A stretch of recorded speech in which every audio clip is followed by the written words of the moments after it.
A little over a year ago, with our partner SpaceX, we announced a common vision to put an end to dead zones. This technology did not exist a year ago. With the telecom expertise from T-Mobile, combined with the satellite technology from SpaceX, it's reality now.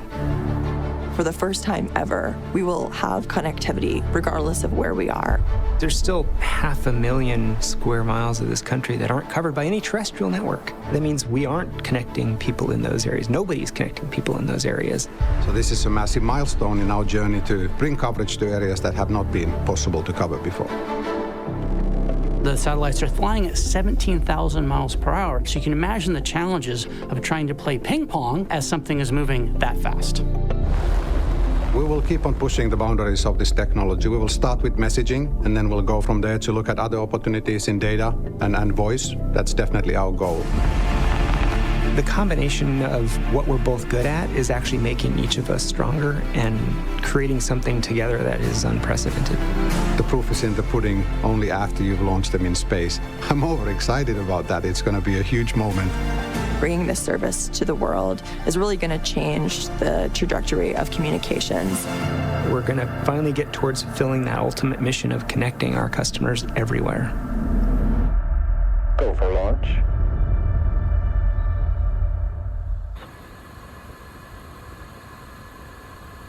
T-minus 10, 9, 8, 7, 6, 5, 4, 3, 2, 1.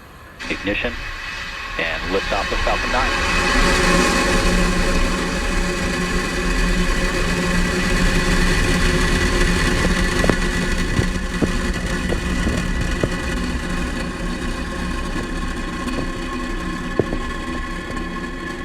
Vehicle is pitching downrange. Stage 1 propulsion is nominal.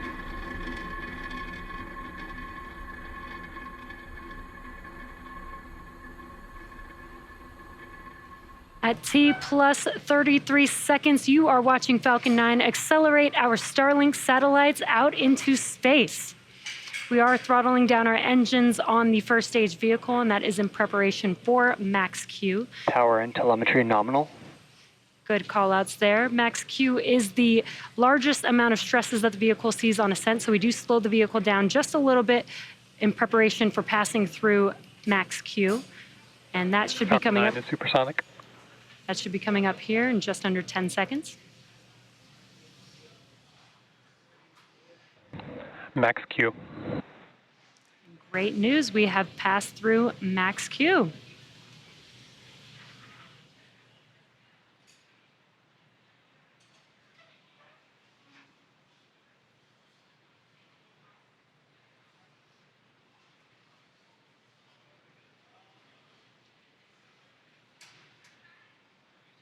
All right, we're a minute and a half into... MVAC engine chill has started.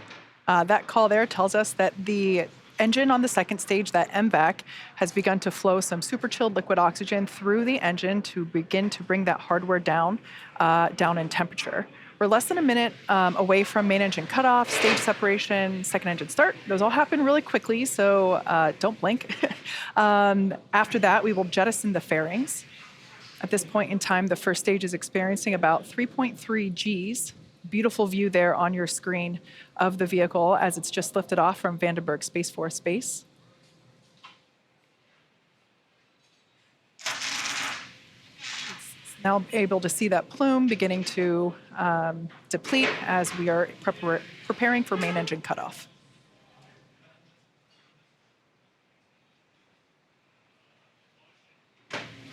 Main engine cutoff. Stage separation confirmed.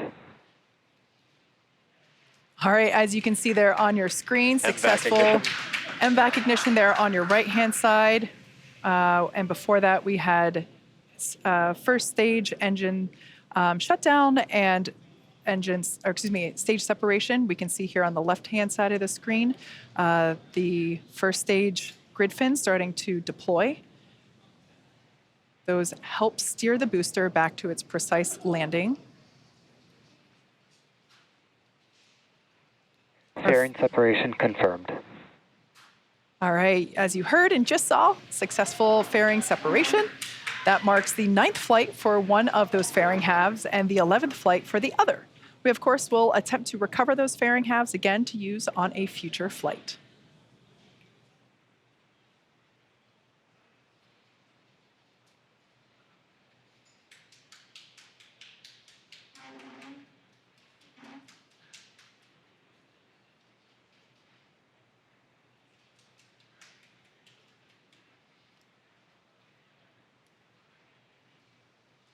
Plus 3 minutes and 48 seconds into flight. And right now you are looking at a view from the second stage vehicle looking at our MVAC engine, glowing very brightly there. The first stage is making its way back down to Earth right now. And it does take 2 burns to make its way back down to our drone ship, which is, of course, I Still Love You for tonight's scheduled landing.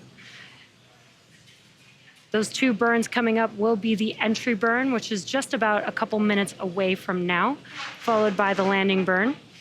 The entry burn is where we reignite 3 of the 9 M1D engines on the vehicle, and that helps slow the stage down as it's re-entering back into the Earth's atmosphere. Then once we shut down those engines to conclude the entry burn, the atmosphere actually scrubs most of the velocity as it's making its way back to its landing zone. And then we use one final burn, a single engine burn. The center E9 engine will reignite, and that will help to slow the vehicle down just in time to touch down for landing. Again, the entry burn on the first stage is coming up in a little over a minute from now. And though you can't see it on your screen, on the bottom left-hand corner, you could see the telemetry of the stage 1 vehicle, so you could see its speed and altitude. And for the second stage vehicle, on your right hand, the right bottom corner of your screen is where you can see the telemetry for stage 2. We're about 1 minute away from the entry burn on the first stage vehicle. Both vehicles are following a nominal trajectory. And good call-outs there. Both first stage and second stage are following nominal trajectories. Today's mission marks SpaceX's 296th overall launch, and it is the first of 2024. Again, it is carrying our Starlink satellites for this mission, including our first 6 direct-to-cell satellites.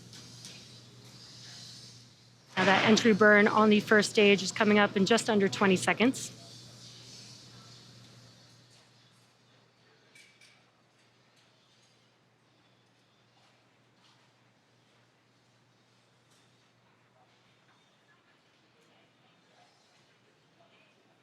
There you can see on your left-hand screen is a view from the first stage. Stage 1 entry burn startup. Good timing, we heard that call out, and now you can see on your screen those engines have relit on the first stage vehicle. This is just about a 20-second burn.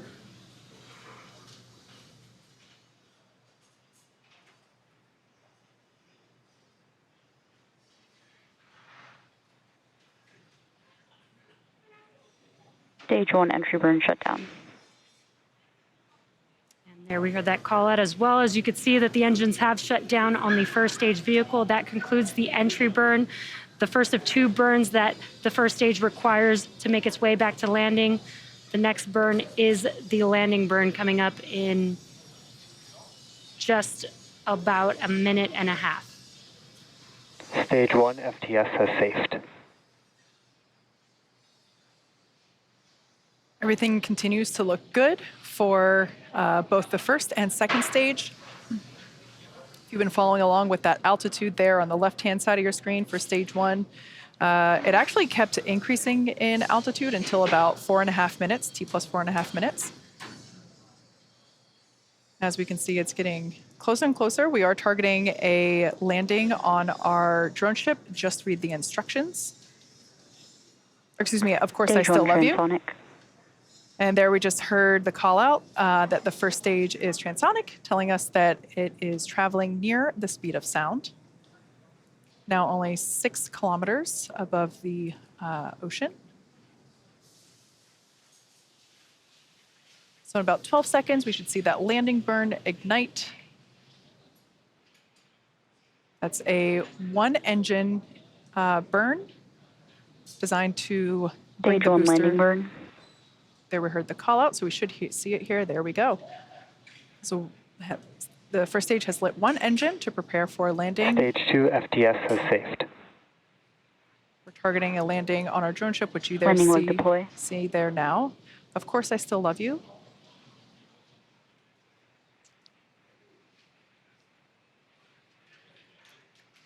Stage 1 landing confirmed. A beautiful nighttime shot there of a successful landing. That is Falcon 9 touching down for the 260th overall successful recovery of an orbital class rocket.